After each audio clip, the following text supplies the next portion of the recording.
Hey, Ashley, I'm Toby. Hi, Yeah, Victor. This is Ashley. hey, Ashley, how you doing? Fine. Good evening. Good evening. Good evening, Armand. How you doing, brother?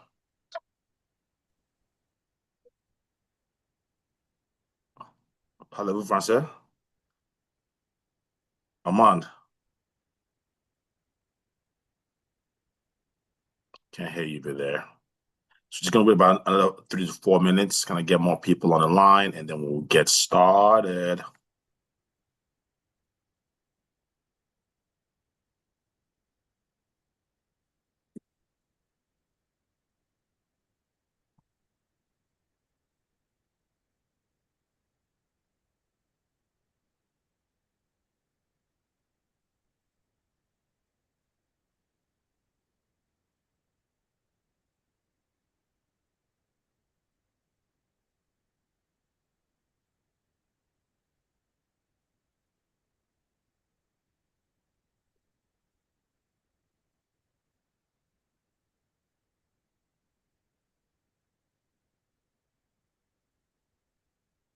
Hey, Lisa,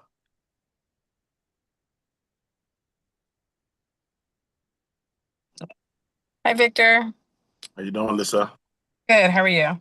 Good, good. I guess you're driving down. No, I'm pulled over to the side. Just waiting for more people to join. You got about about 2 minutes or so. Then we're gonna get started. Okay, I'll go ahead and I'll join back in on my camera. Alrighty, Make it. perfect. Thank you. Lana, how you doing? Good. Bro, that picture there, man. Like I want to just give you all my money. Just give me the account number. I trust it. Just trust that face, whatever it is. Yes, sir. Yes, sir. Thank you for doing this, brother. So we're in about 2 moments, kind of get more people to join, and then we'll get started. Dave O, hello. Sandy's iPhone, hello. Hello, everyone.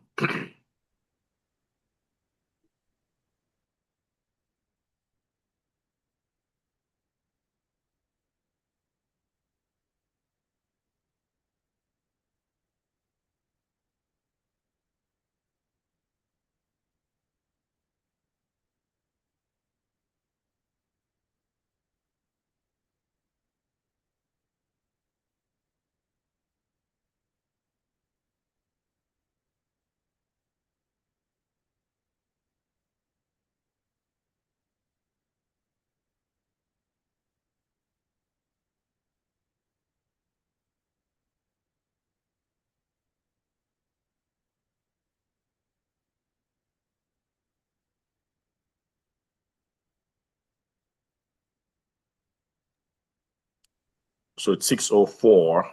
We'll get started right at 6:05. Just kind of bear with us for about 1 more minute. I think Kike is our coordinator. Kike is the other commander Victor Love making without the video, just a picture. I'll be kind of asking her questions. She's helping us get some more people inside right now. I'm really excited about today's session. It talks about the whole parts of wealth building, which is in three phases. We have the real estate, we have the private businesses, and we have the financial instruments. And we'll cover all three today. So we're really excited about this.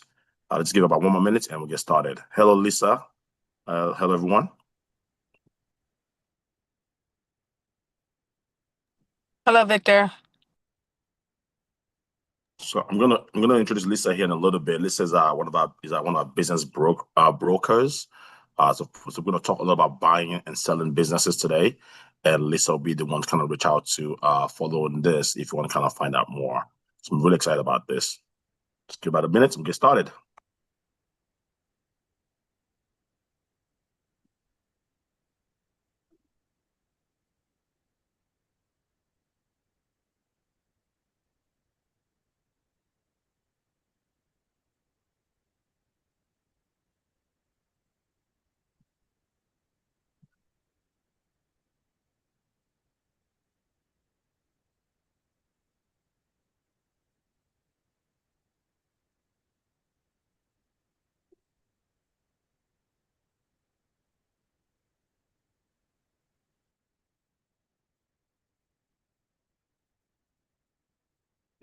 All right, y'all. Thank you everyone. Thanks for your patience. Thanks for waiting.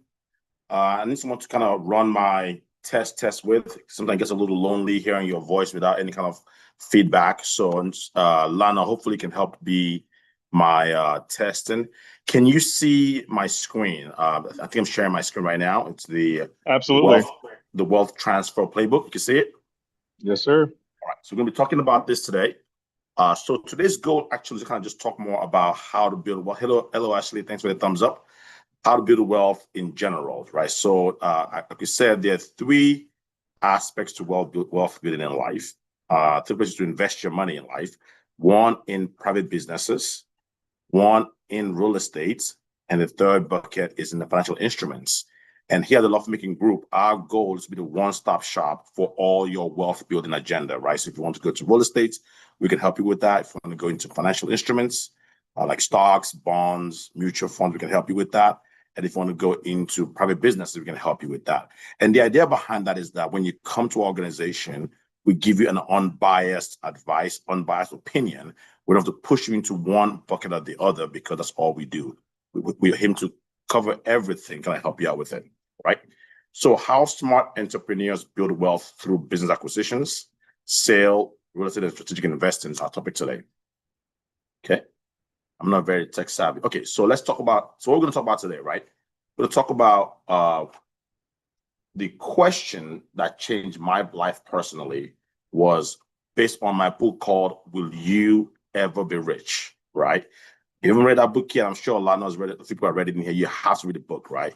It's a story about all of our lives, right? Where we wake up one day, say, hey, we're working so hard, we're doing so much, pushing all this effort into it, but will I ever be rich? Will this ever happen to me?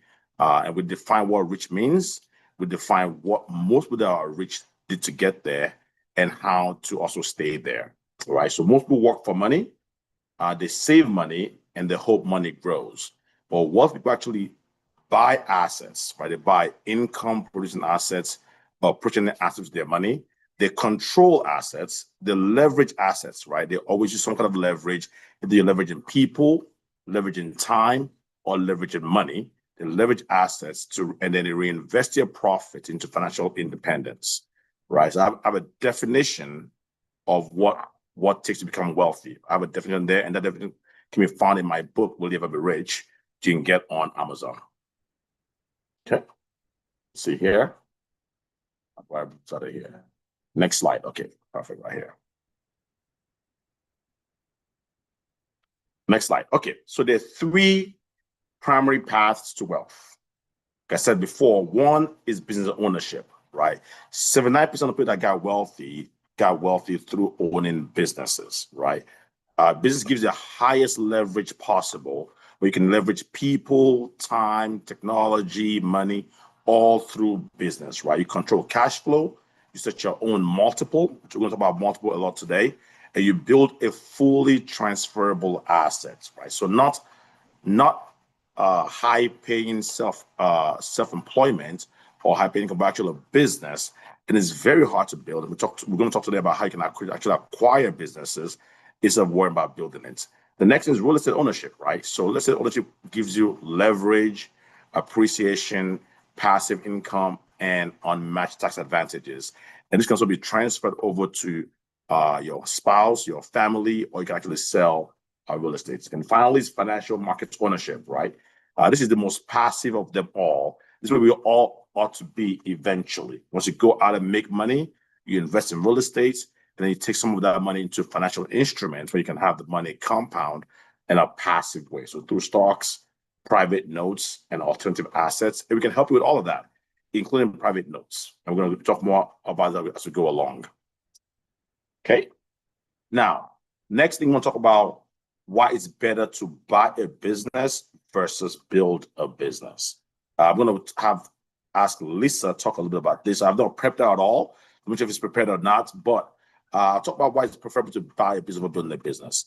As most of you know, through SBA data, most businesses fail in the first 3 years that the founder starts it, right? Things like restaurants and other companies fail within the first 3 years.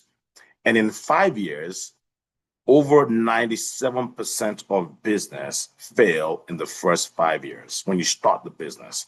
However, what we found out that in reverse, when you buy a business, in actuality, 97% of business you buy succeed, while 3% of business you buy actually fail.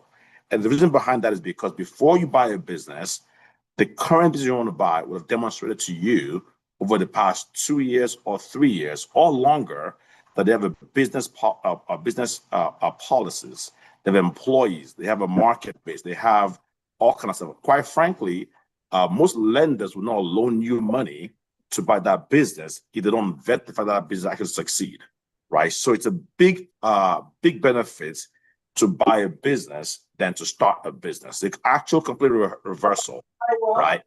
If 97% of anything fails, pretty much almost 100% of it fails, right? So it's very important to understand that buying a business is actually a lot less risky than starting a business, right? So here goes like starting a business, have an idea, high risk, trial and error. You have a negative cash flow for several years. Sometimes it takes you several years to even break even or make profit.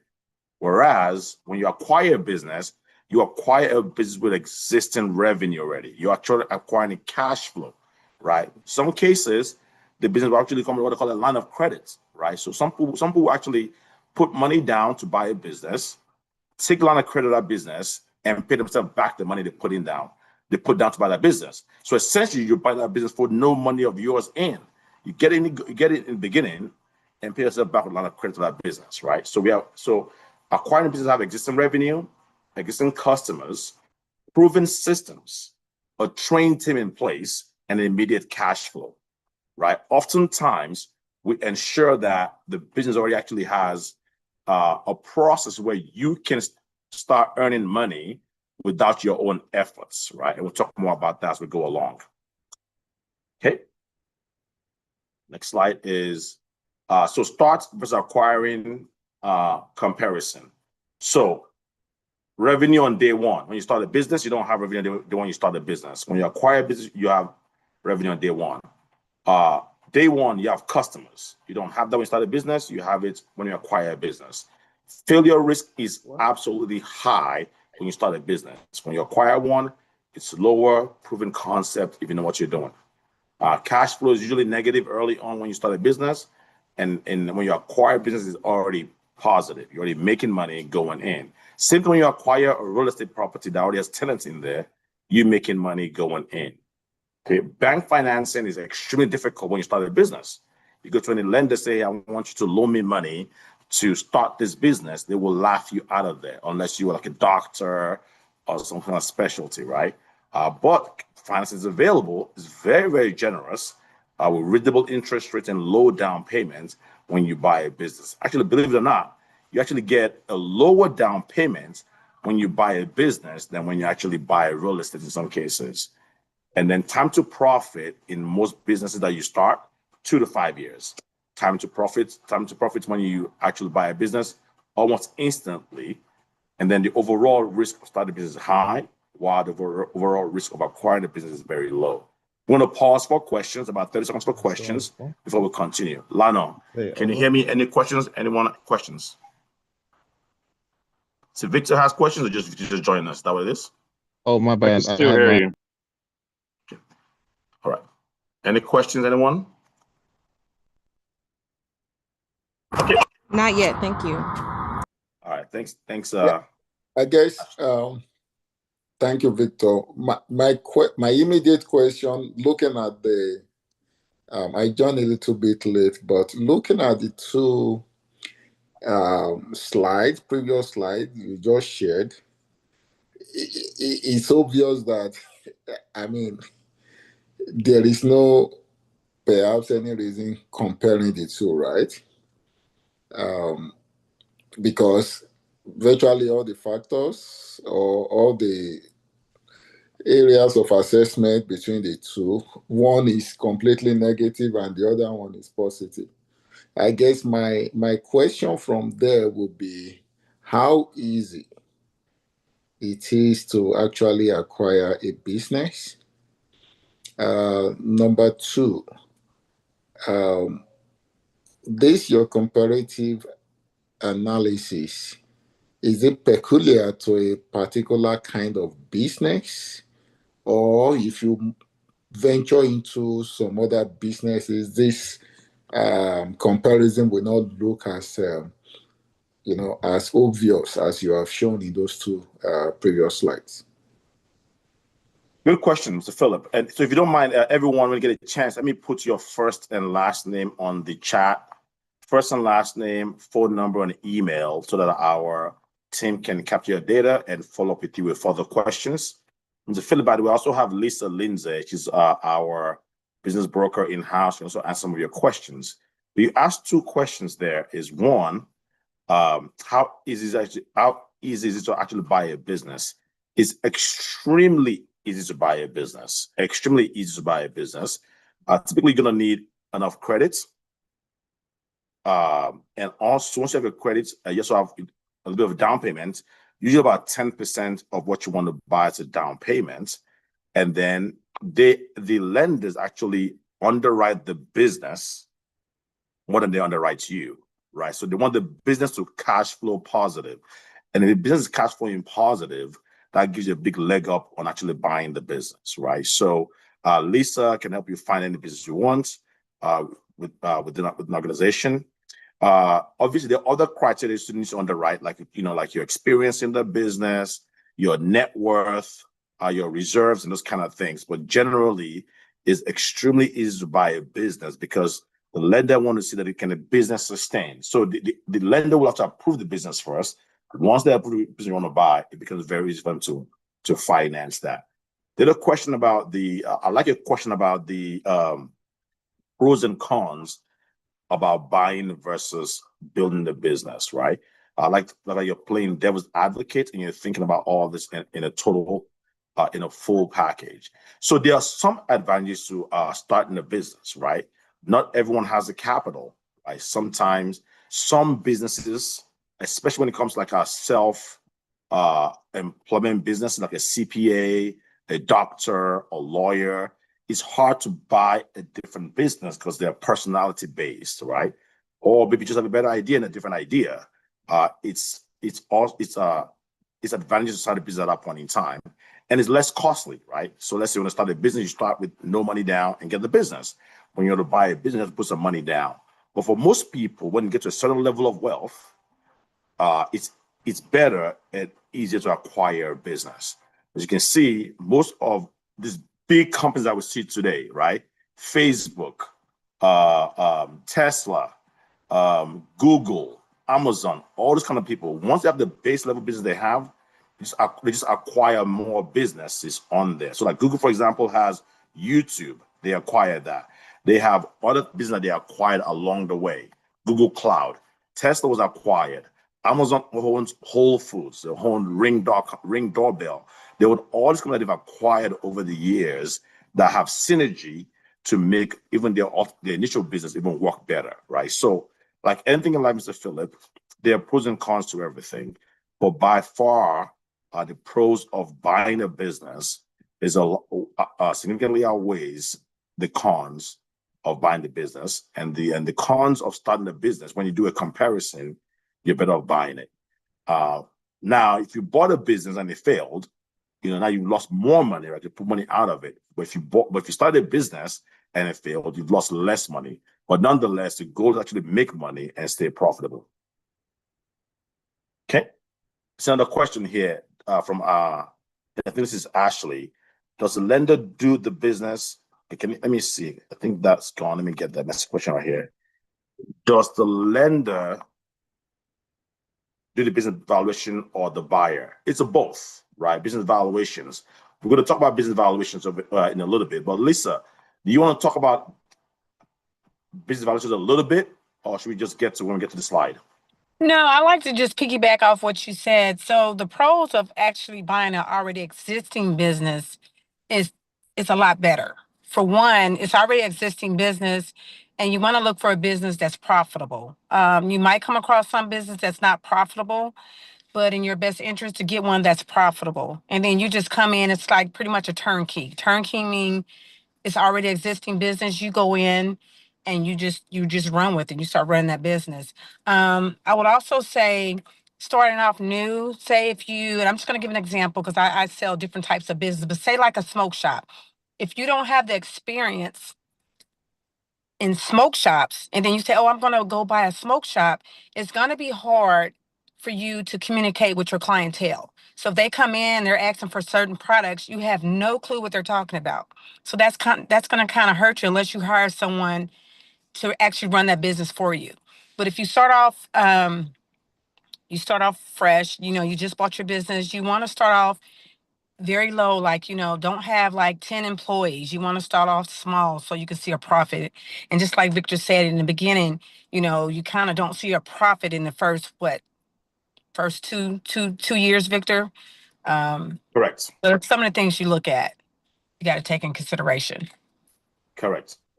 Hope that answered your question. So going forward, Ashley and Philip, before I answer your question, I want you to know who we're talking to. So please put your first and last name, phone number, and email on the chat so we can reach out to you appropriately. So let's continue. So the wealthy people buy cash flow, like what Lisa is saying as well, to cash flow.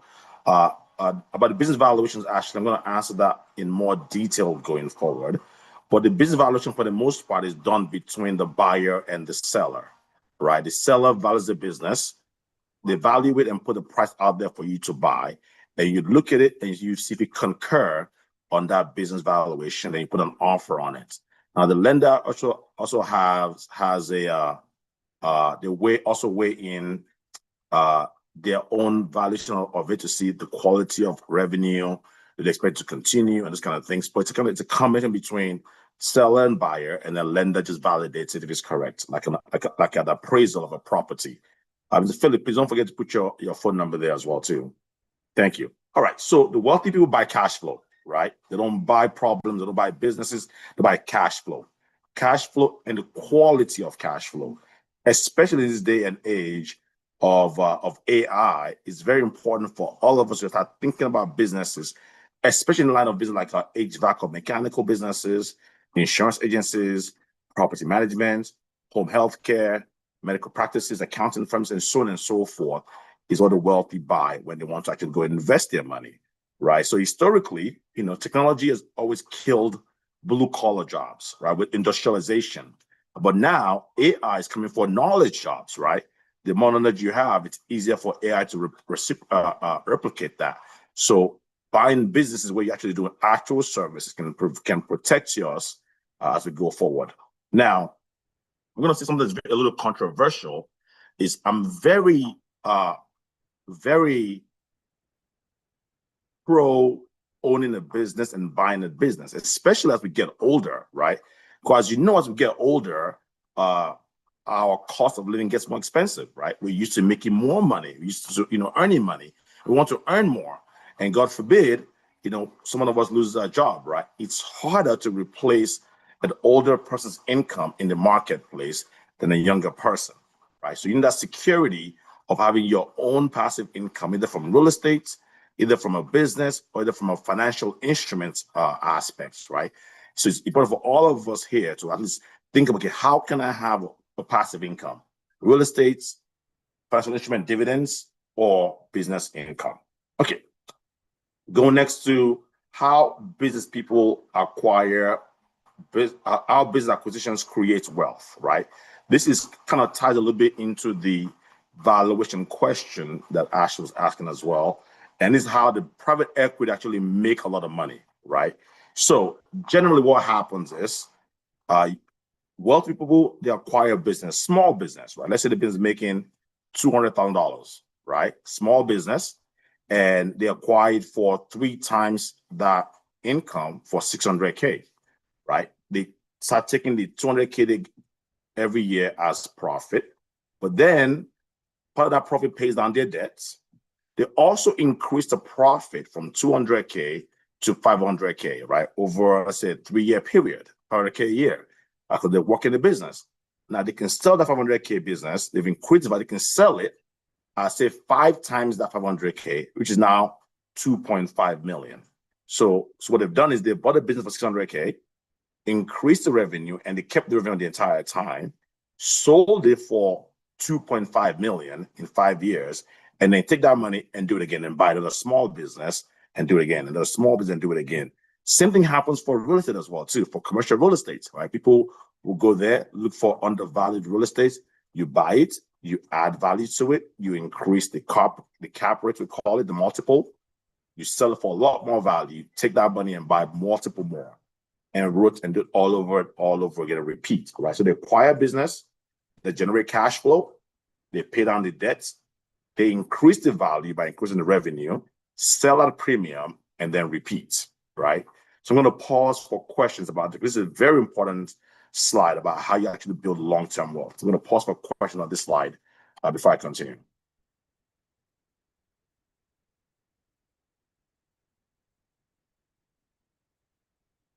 Any questions? Lano? I still hear you, none yet. Okay, got it. Okay, move to the next slide.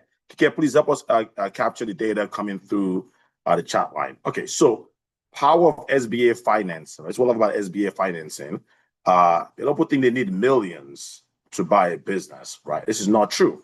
Right? You can buy a business with as little as 10% down payment.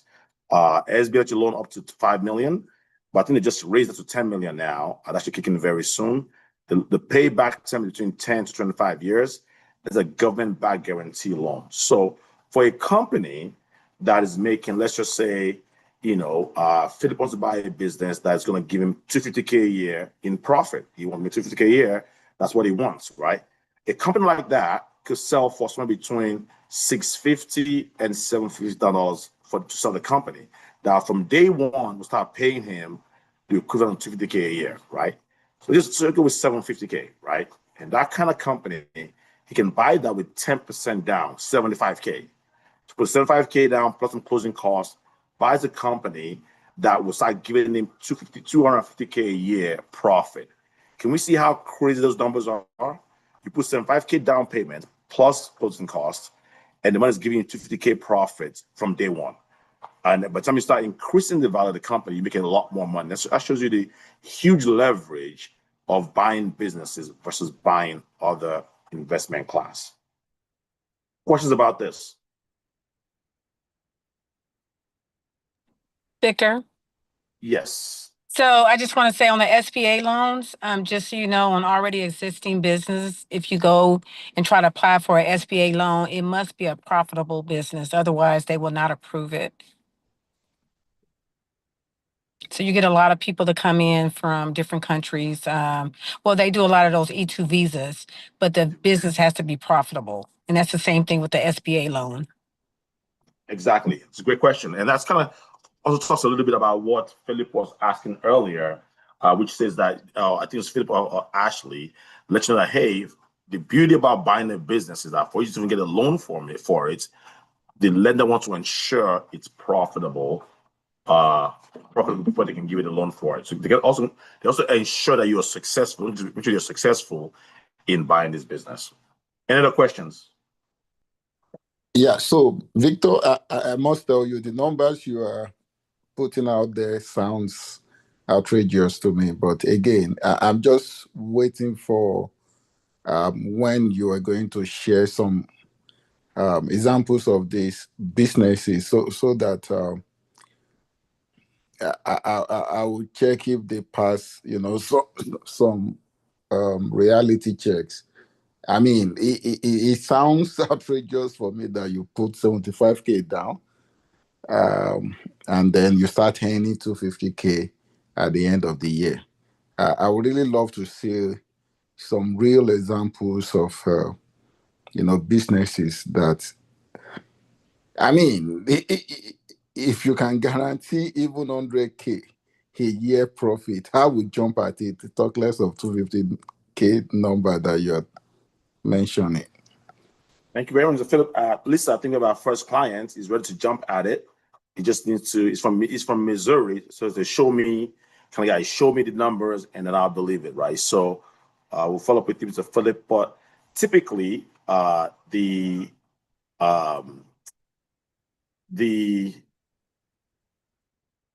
range of multiple you pay for a company is 2 to 3 times the earnings, the profit of the company. So earnings means profit of the company, right? So 2 to 3 times the company. So if a company is making 200K, generally they want to sell that company for between 400 and 600K. Now, if the quality of earnings is very strong, they have good management in place, they sell for between 5 and 7K. Now, the bigger the company, so they say the company is earning you $5 million a year, a company that size will have multiple layers of management. So when you buy it, it's almost very passive for you. They might want higher valuation, 8 times, 9 times, whatever the case is. But even on those valuations, you're still making crazy amount of money, 10% of your money. Now, let me bring it home a little bit. Hopefully, will help you understand it better, not confuse you more. If you look at any company on the stock market, for example, right? So you go there now and you look at, let's say, a company like Lululemon or GoDaddy, right?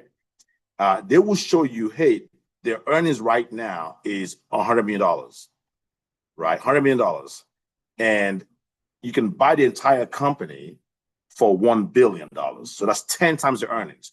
Or their earnings is $100 million. You can buy the company for $400 million. That's 4 times their earnings, right? And that $400 million, if you can get a loan where you can put on 10% of that and you get a loan, that means you put on 40 million, 10% of that, and you get earnings of 100 million. Now that earnings get to pay you still have to pay your cost of loan back, your mortgage, but you're still getting a lot of profit back from it. So it sounds outrageous, but it's not, right? That's kind of how business works, right? The business valuations is around 3 to 5 to 6 times, depending on how the quality of income. Whereas real estate valuations is about 25 times, 20 times the net income, so what the value is. So it's called a cap rate. We can talk about that as well too when you're buying commercial real estate. But I can assure you, Mr. Philip, it's not. I won't give you fake numbers. I can give you more detail as a wrap up. Okay, moving on to the next thing here. So how do you buy this business, right? So there's several ways. Sorry, Richard, there's a question in the chat. Okay. What is Thank it? you. Let's see, chat. Making me work on. Okay, so right here is Sandy's iPhone. Oh, Sandra Muitz. Okay. Once someone acquires a cash flowing business, what's the most strategic next move? Do you reinvest into that same business? Use it to collateralize the next acquisition, or start stacking into real estate? So any of the options are good. It depends on your risk tolerance and your belief and what you think you can get with the business, right? So some businesses, for example, let's say you acquire a business, for example, your first goal is can you grow the business and increase the cash flow, right? So some businesses require more capital to grow the business, right? So let's say I have a business selling perfumes, right? And I want to grow that business and to put more money into the business to grow the business, right? So it's best to use that your income to keep growing the business. Say I have a home health business, right? And for home health business, I need, or like a nursing, let's say I have a nursing home business, I need to buy more locations to grow my nursing home business. So it means to take that money and use to buy more locations to make more money. But some businesses are less capital intensive, right? So hey, I started a business like the insurance brokerage. I'm making 80% profit. It doesn't matter if I put more money into the business, I'm going to make 80%. But the business doesn't need more money to grow, right? So that kind of money, you take it and acquire more businesses, or you acquire real estate, or you acquire financial instruments, right? Stocks, bonds, mutual funds, kind of things. I believe everyone should be well diversified. Have some of all three. Some private businesses, some stocks for liquidity, and some real estate for stability, right? So do all three. And that's how I'm going to use the cash flow you get from those businesses. Hope that answers your question, Sandra. Okay, so going to ways you can actually buy businesses is your 401k. So it's what we call a ROBS. roll over for business startups, right? So you can use that to acquire business. You can use your IRA, SEP IRA, cash savings, gift from family members or business partners, and different steps there you can use to acquire businesses. Okay, so you can see over here, Mr. Philip, so business of $1 million with the SBA, you need about 10% to minimum of 10% to buy the business is $100K. They give you a loan of $900K. In this example right here, this business is earning $200K a year profit, right? So you put so they're selling for 5 times the profit, the cash flow, right? So you put down $100K and you start earning $200K right off the bat. Any other questions, sir?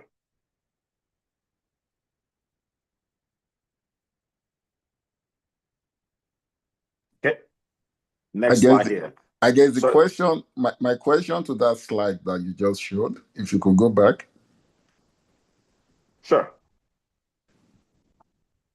Is my question would be, what's the probability of this annual cash flow value that we have here?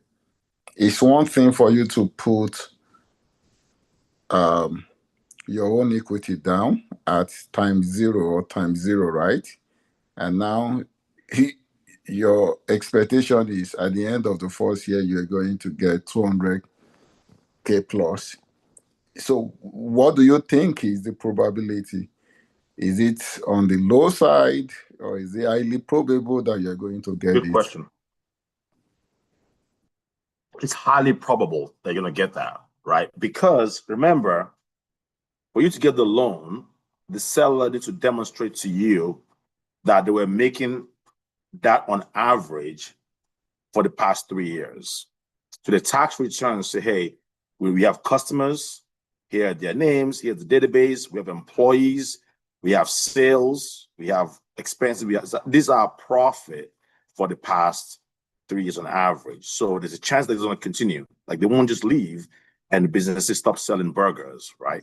Now, if it's a company that requires the owner that's selling to be involved, you're actually going to get it by for even less than that, right? You're gonna pay them only, 200K for 200K profit, and then that can you put down 20K down. But generally, the probability of you having the revenue that was or the cash flow that was there before will still continue.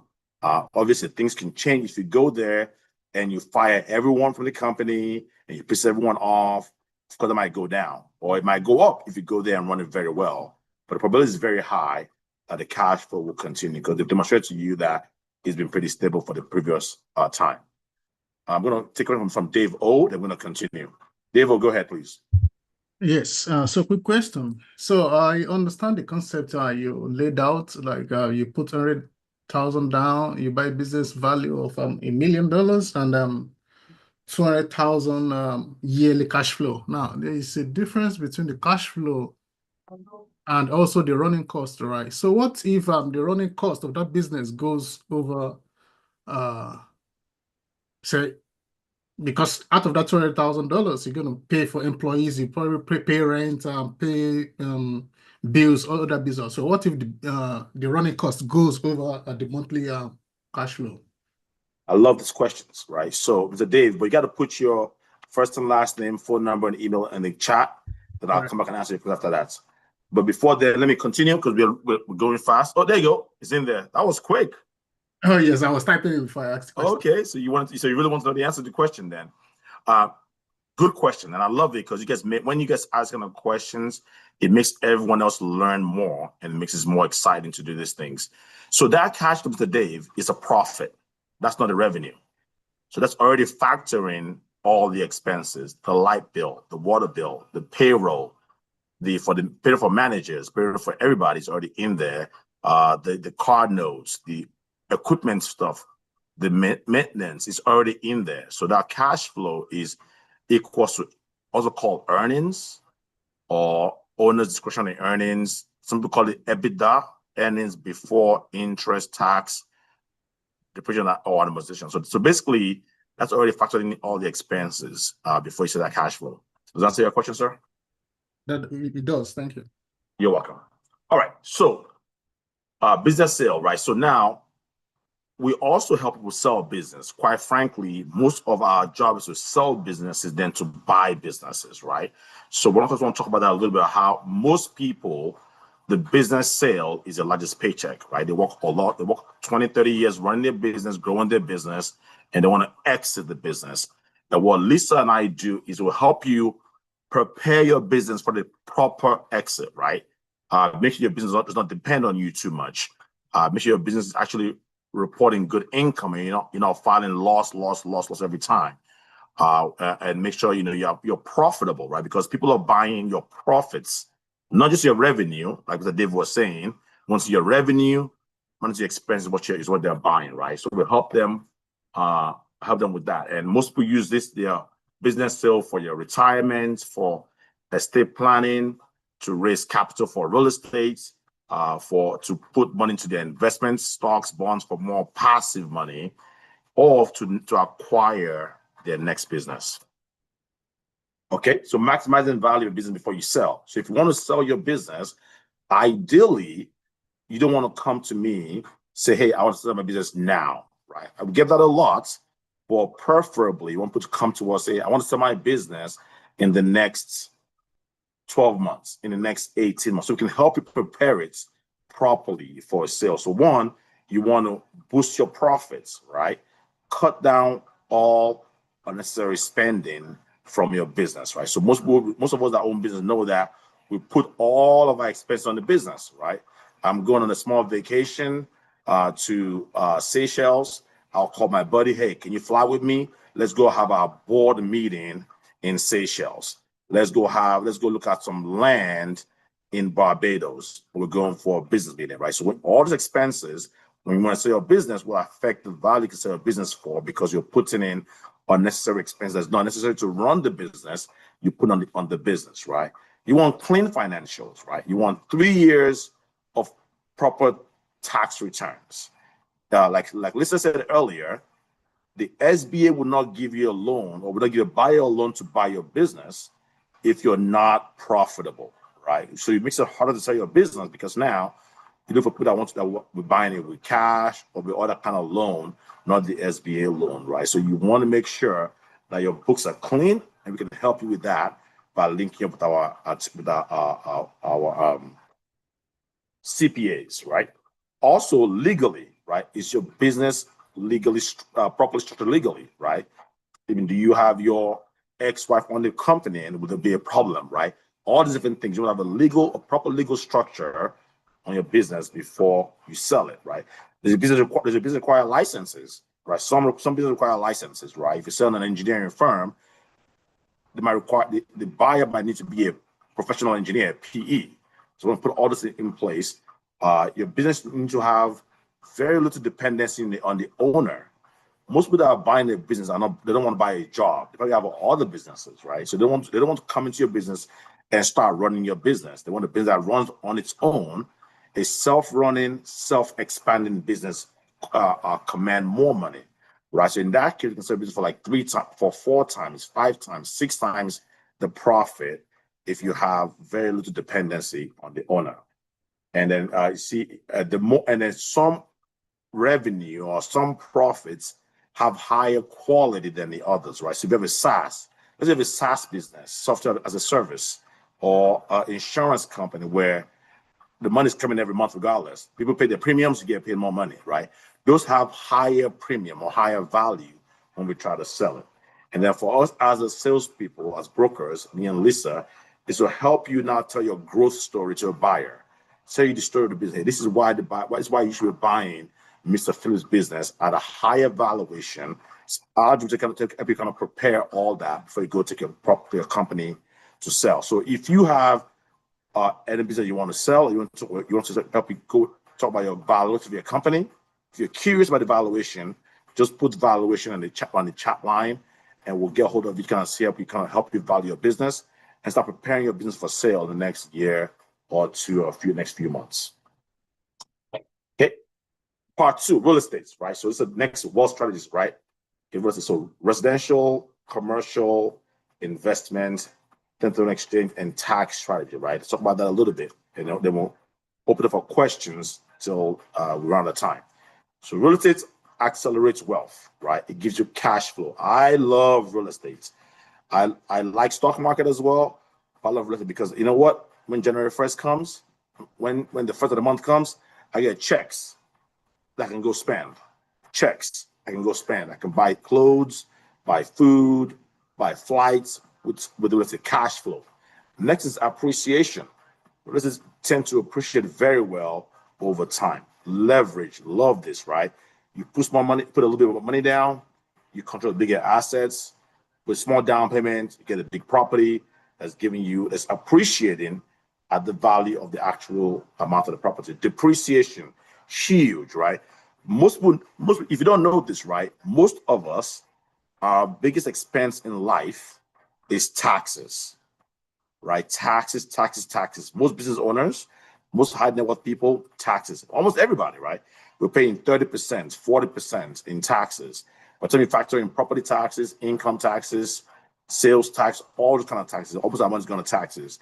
Real estate helps you eliminate or significantly minimize your taxes, right? So the tax benefits of real estate are huge, right? As a matter of fact, the leverage, people think cash flow and appreciation is the best part of real estate. In my opinion, they're good, but the best part is leverage and taxes, right?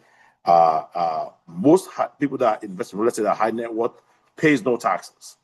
I'm sure most of us heard in the news when Trump was running for president that he's not paid tax in 10 years. He's not paying any taxes because of real estate. And he's a billionaire, right? And this is, and when they told, when someone trying to attack Trump about it, say, hey, don't attack me about it, just change the law. This is not for me, it's for everyone. Anyone that invests in real estate can reduce their tax obligation by a lot. And trust me, taxes is so big that you need to spend time reducing your tax obligations. Okay, so different strategy for real estate. We have a buy and hold of rental. You have the house hacking. I love the house hacking. If you don't have your personal home yet and you're young, you buy a home, you have to buy a home, 3-bedroom house, 4-bedroom house, rent 2 or 3 out, and let your tenants pay your home. I was very fortunate. I bought my first house when I was 18 years old here in Houston, Texas. I was a 3-bedroom house. I got two tenants, rented the other 2 rooms, and they paid the mortgage for me. All I paid was light bill, right? So I had a house that was appreciating. I wasn't paying anything, right? So house hacking is big, especially if you're young. So, and if you have kids that are going to college right now, instead of them paying rent somewhere else, just house hack. You buy that place, let them get 2 or 3 roommates, let them pay your child rent, and now your child's actually making money or is living rent free for the tenants or the roommates are paying the rent. Therefore, the 1031 exchange is a huge part of reducing your taxes. I love the 1031 exchange, right? So the way to do this is kind of compare that to stocks, right? If you own, say, Apple shares, right, and you made a lot of money on it, and you want to say, you know what, I don't want Apple anymore. I want Nvidia now because Apple is not investing enough in AI, and you want to just change your Apple shares to your Nvidia shares. You don't want your money back; you want to change it. The moment you sell your Apple shares, you lose 15% of your money. 15% is gone, at least 15% or more, or 20 or 30% in taxes, right? Now, when you buy Nvidia shares, you got to first make that 15% back just to get to break even. It's terrible, right? But with real estate, you say, you know what, I'm tired of this property. I want to buy a new property. You sell it. You roll the entire amount of money into your new property with a 1031 exchange. It's very, very powerful. They have got the BRRRR method when it goes buy, rehab, rent, refinance, repeat. It's a way to actually fast track your wealth by buying undervalued properties. We have short-term rentals, Airbnb, VRBO, of course, first-time buyers, which I think everyone in here should own their property. You should not be renting, right? You should own. And the 2 cornerstone of wealth building is personal home ownership and retirement accounts. In the Roth IRA, 401k, everyone should participate in those 2 things at the very minimum. Then you add other levels to your foundation. I want to pause for questions.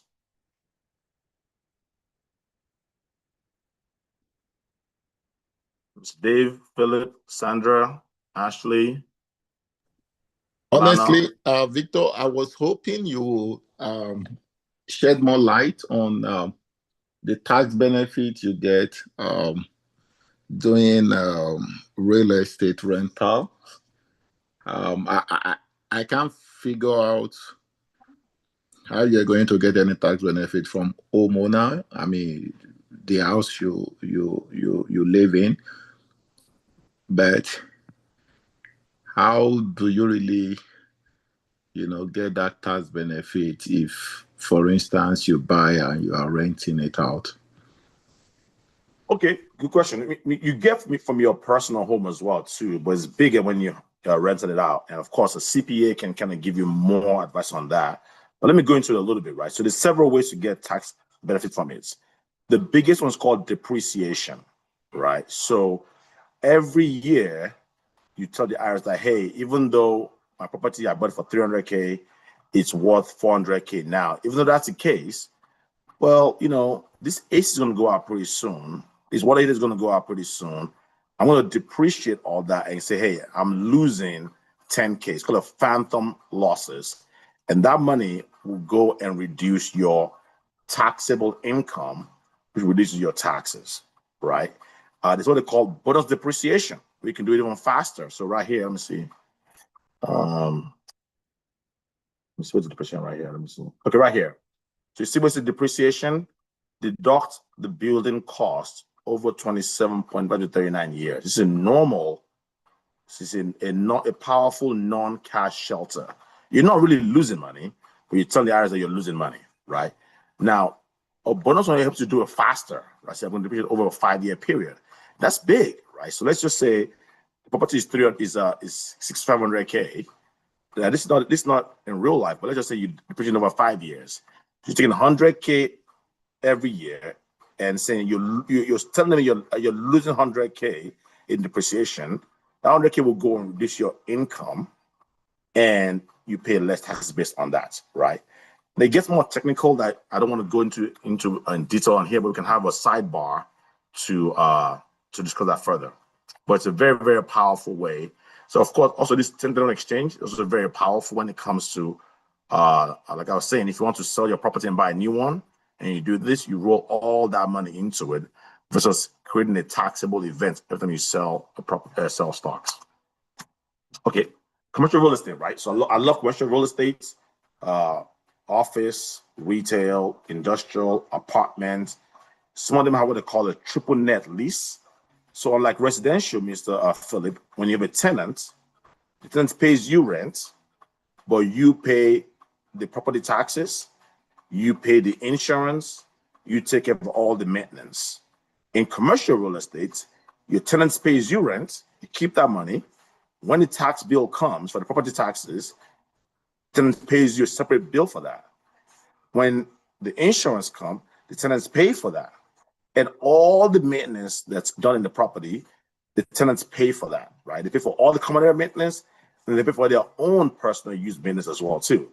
So I personally almost invest my own personal money in commercial real estate because of that, right? The tenant's AC breaks, that's their problem. When the tax bill goes high, tenant's problem. Insurance is expensive, tenant's problem. You don't have to worry about that. And it gives you your actual rental income as well as all of these, right? Because of time, I'm going to skip the rest. But obviously, commercial has its advantages, which is more stable. It appreciates better. It's also disadvantages because it's more expensive, right? So any problem you have is very expensive. If you don't have tenants in there, your mortgage is a lot more than a mortgage of a house, right? So, but if you plan well, have enough reserves, have good management, make sure you have good tenants, you should be better off with commercial real estate than residential real estate. Okay.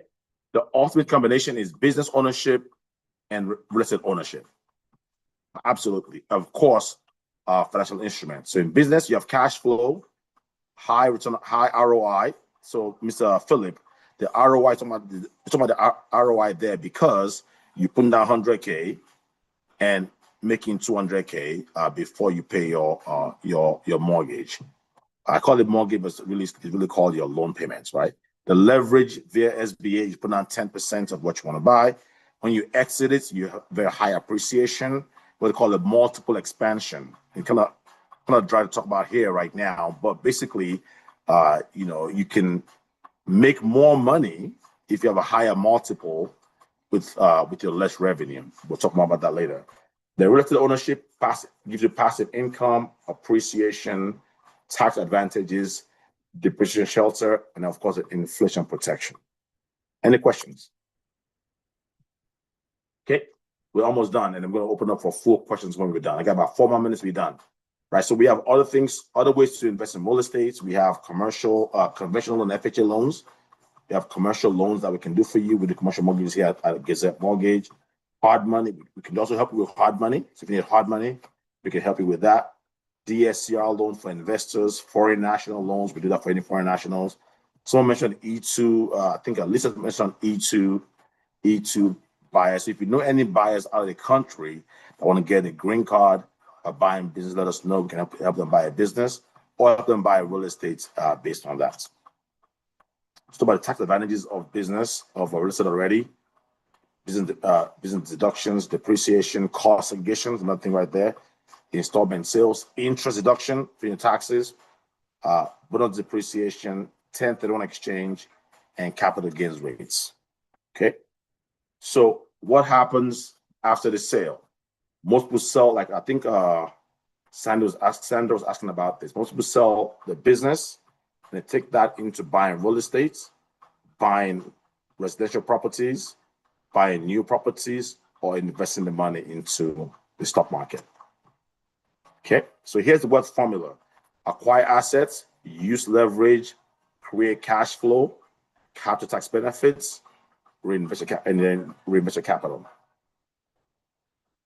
Okay, so here at our company, we can help you with buying the business, we can help you with commercial real estate, residential real estate, help you with mortgage and lending. We do have an insurance company as well here, all kind of insurance, and also help you with your asset allocation, all under one umbrella.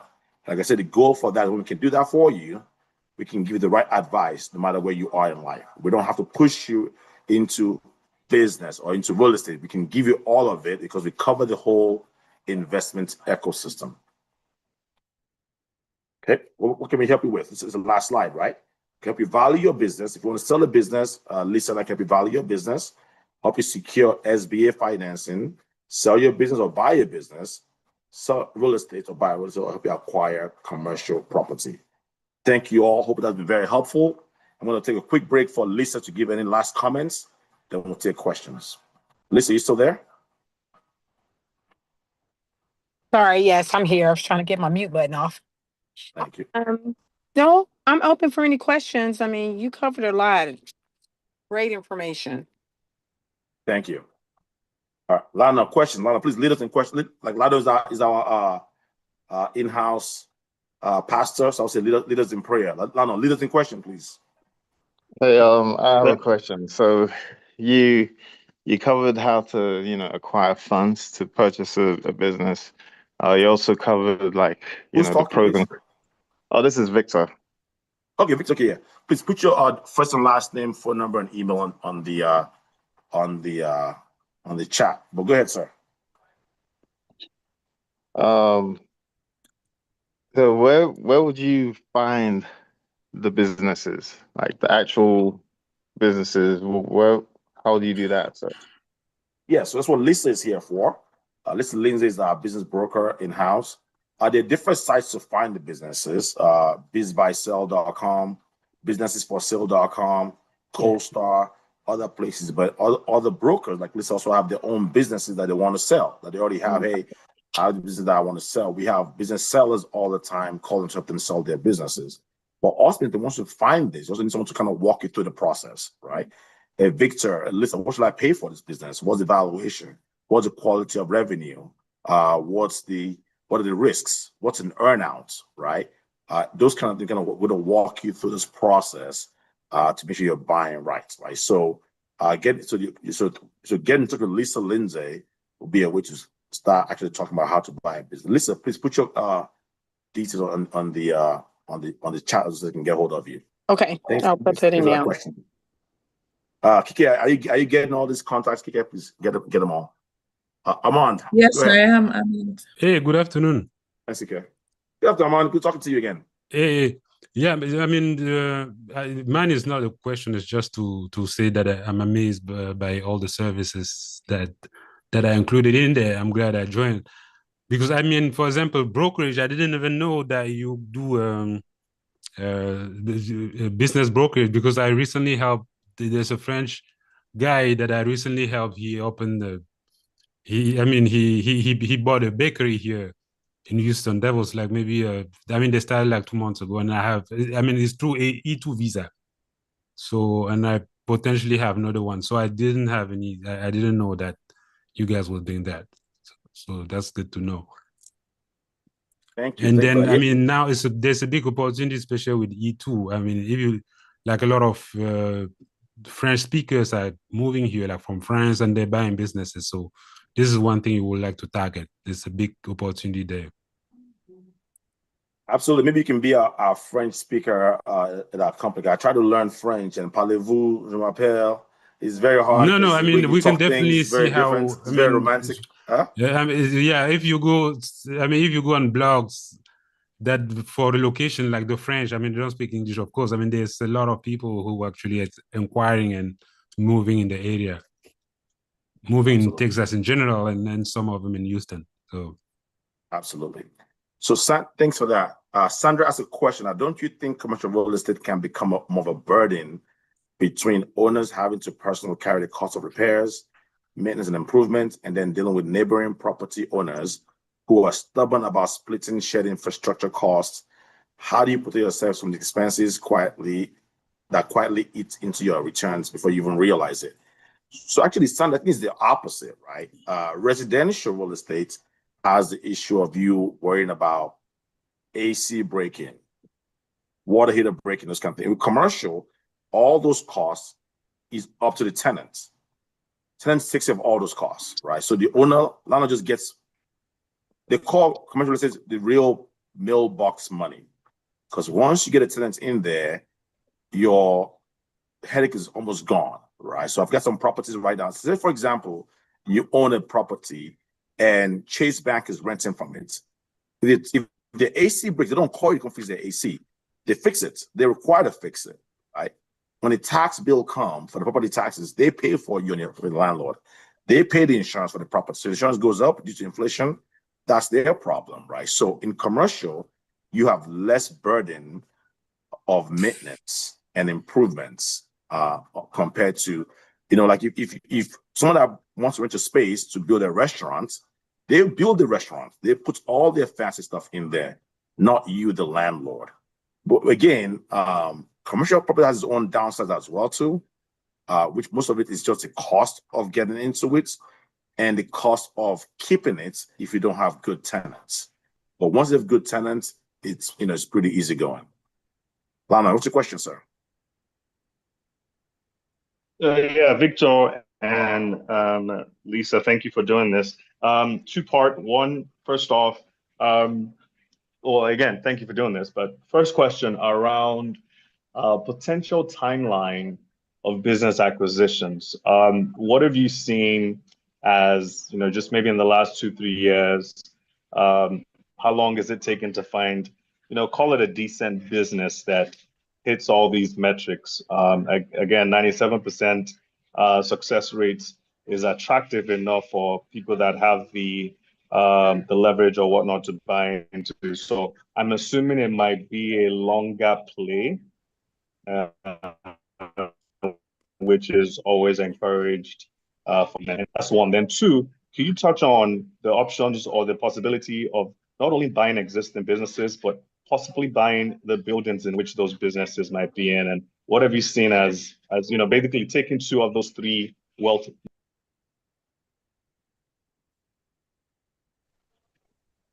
Sorry, I got muted, I think.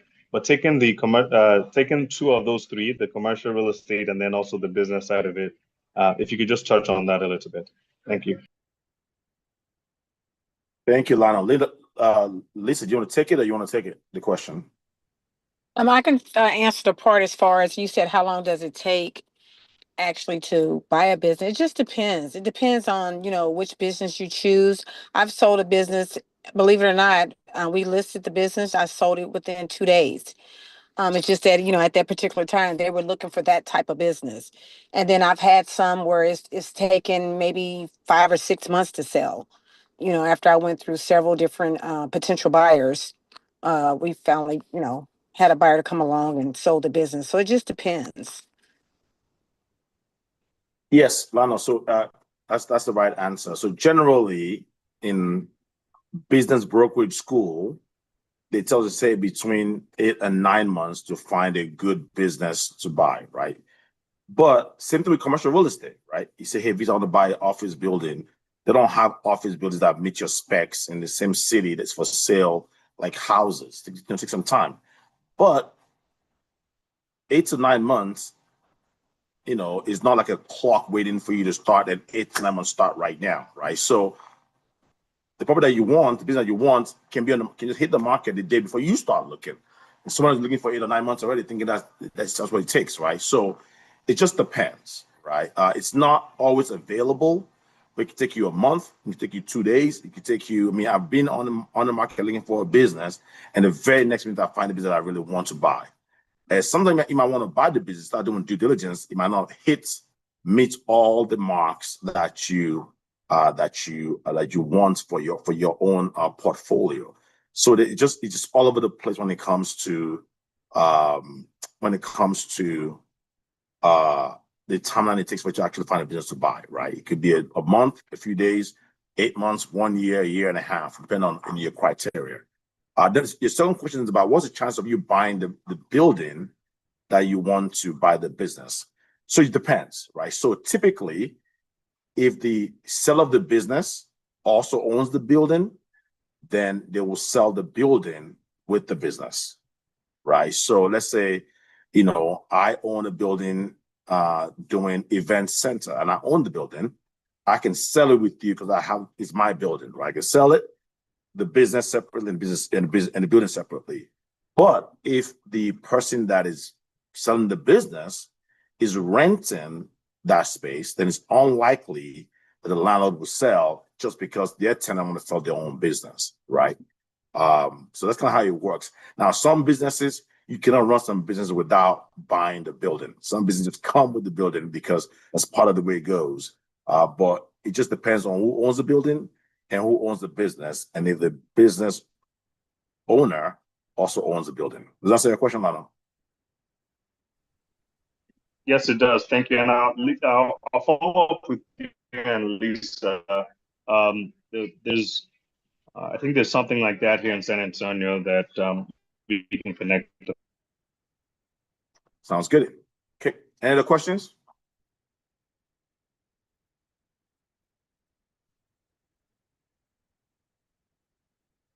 Okay.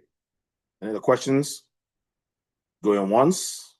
Ashley, you didn't ask in the court. You got to ask with it, Ashley. You were here first. You paid the most attention. You got to ask questions. Oh, someone asked Lisa if you have a website. Please put your website link on the chat. Go ahead, Ashley. Well, I guess going back to the buying businesses, you said when the businesses are smaller, you would essentially take over the management of that business. Is that right? You would be the one handling the day-to-day operations. And so I'm wondering, would it be advantageous to purchase more than one at a time, or is it really just based on your capacity to run those businesses? Good question. So generally, when the business is smaller, they don't have a lot of employees to do a lot of things. So the owner is very involved. If you're buying, you're very involved as well too. But big businesses have more capacity, more cash flow to hire managers. So the owner just kind of buy the business and just kind of get the cash flow, and they don't run the business. But if you buy a smaller one, if you can buy multiple, that'll be advisable. You buy a multiple, but it's very hard to find multiple for sale at the same time that makes sense to buy, right? So you buy one, and over, say, 6 months or a year period, your goal is to actually buy more of them, reduce some of the redundancies, right? So let's just say you buy 5, and all 5 of them had a purchase manager. Maybe you just need 1 or 2 to run all 5, right? So you make more cash from that. and then you can actually sell it. So a lot of private equity companies, they do that. They'll go and buy 20 small cemeteries, put them all together, and they sell as one big to a bigger private equity that needs a bigger business to buy. So it just depends, right? So if you have time to buy a small one and run a small one, you do. If you want to aggregate them, you also aggregate them. But it's hard to find all of them at the same time, right? Find to at least run one by yourself while you're trying to buy more. Okay, all right. Any other questions? All right. If not, we've gone slightly over an hour. Hey, Victor. Yes. This is Toby. How's it going? Toby. Let me piggyback on Ashley's question. Yeah. So I figured this is all a learning, right? Mostly. And what niche of businesses would you advise someone to start with? If you're actually, because Lisa mentioned something earlier. I'm not sure how she mentioned it exactly about, if you don't know the business, don't get into it. It was about the smoke shops, right? So for those of us that might be trying to transition from, professional world, what small business would you say, okay, these are a few you should be looking out for when you're looking at getting into this learning of buying and selling businesses? Great question. You're looking sharp, by the way. Thanks, brother. Actually have a dog with him, man, or something. Give him a bat to hold to hit anybody that comes close to him. I saw Ashley put those thumbs up real quick. What was that? Oh, she actually put a thumbs up? Yeah, I told him to tell people, make sure they know his wife is crazy. So that usually works. It's funny. I'm not gonna add to that. Whatever I say can be used against me in the court of law. So I'm not gonna add to that. All right. So Toby, great question, right? So generally, Lisa and I also help you what we call a buy box. Right? When you're looking for a business, you're going to figure out, okay, what's my buy box? What kind of business do I want to buy? Right? Do I want to buy a SaaS business? Do I want to buy a financial services business, engineering business? It's good to buy something a business that you have experience in already. So, for example, let's say you are a senior executive already at a home health company, right? It makes sense to buy a home health company because you know what right's supposed to look like already. You know where the directors are supposed to be, you know who's supposed to be where, right? So it means to buy a business in your wheelhouse. Like when I look for a business to buy, I look for business in a financial space. Can I run an engineering business? Yes, but I don't know much about engineering like you, Toby, right? So I have a very steep learning curve to understand the terminologies and those kind of things. I understand the business terminologies, but not the engineering terminologies, right? So I say, hey, try to stay with something that you have interest in generally, something that's in your wheelhouse. You don't have to stay there, but it's good if you're an IT person, have an IT background to buy a tech business. I would not have a lot of interest in running a restaurant and running an engineering oil and gas company. I see them all the time. Oh, concrete company for sale. I don't know about that. I don't want to do that, right? Because I want to have passion for what I'm doing as well, right? I enjoy what I do. I stay late because I like it already, right? So, but you don't have to do that. You can always pivot, but something close to your core competency also makes sense, right? But if you think like you want to go globally, so I say, okay, I want a business that I can take global, right? So, can I go global with this business? That might be your buy box. Can I go regional? Can I go national? Right? But we'll help you design that as part of our services when you're looking for business to buy.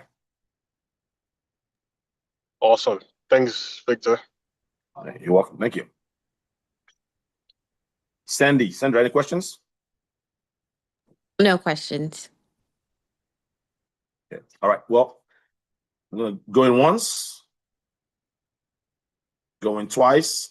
Thank you, Commander Victor. Thank you. Thank you. Thanks, Chidi. All right. Thank you all. Thanks for joining.